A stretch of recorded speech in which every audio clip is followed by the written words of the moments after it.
ছাত্ৰ ছাত্ৰীসকল, তোমালোকৰ পৰীক্ষা সমাগত, নিশ্চয় পঢ়া শুনা কৰি আছা। তাৰ মাজতে মই কেইটামান জতুৱা ঠাঁচৰ বাক্য ৰচনা তোমালোকৰ বাবে লৈ আহিছোঁ।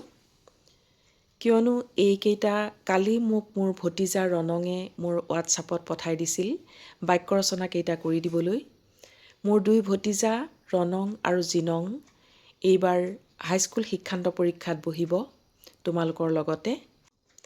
সেইবাবে মই তেওঁলোকৰ লগতে তোমালোকলৈও এই বাক্য ৰচনা কেইটা আগবঢ়াইছোঁ।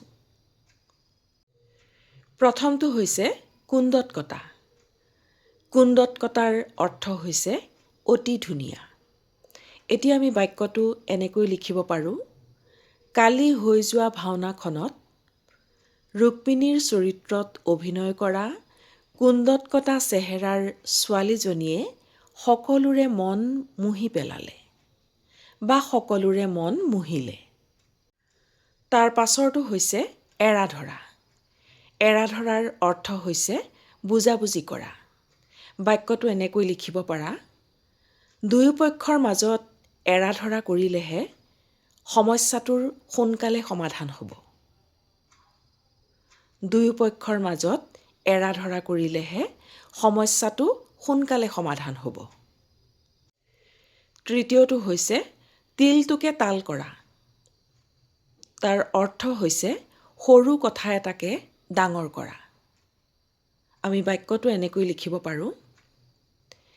ৰমেনে তিলটোকে তাল কৰি সৰু কথাটোকে লৈ এখন ডাঙৰ কাজিয়াৰ সৃষ্টি কৰিলে। চতুৰ্থটো হৈছে ঢোলৰ লগত টেমেকা। ঢোলৰ লগত টেমেকাৰ অৰ্থ হৈছে ডাঙৰ মানুহৰ পাছে পাছে ঘূৰি ফুৰা সৰু মানুহ বা অনুচৰ। বাক্যটো এনেকৈ লিখিব পাৰোঁ। সি আজিকালি মন্ত্ৰীৰ পাছে পাছে ঢোলৰ লগত টেমেকা হৈ ঘূৰি ফুৰে। তাৰ পাছৰটো হৈছে ভিৰাই লৰমাৰ।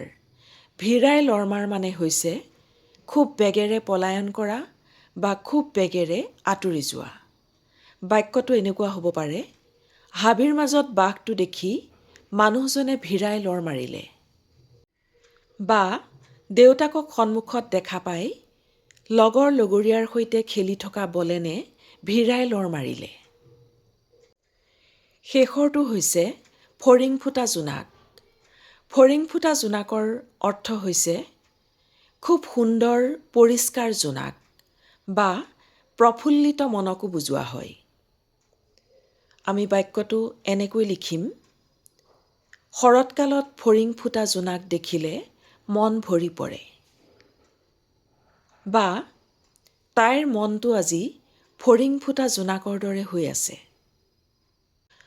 আজিলৈ মোৰ ভিডিঅ'টো ইমানতে সামৰিছোঁ। সকলোকে ধন্যবাদ জ্ঞাপন কৰিছোঁ।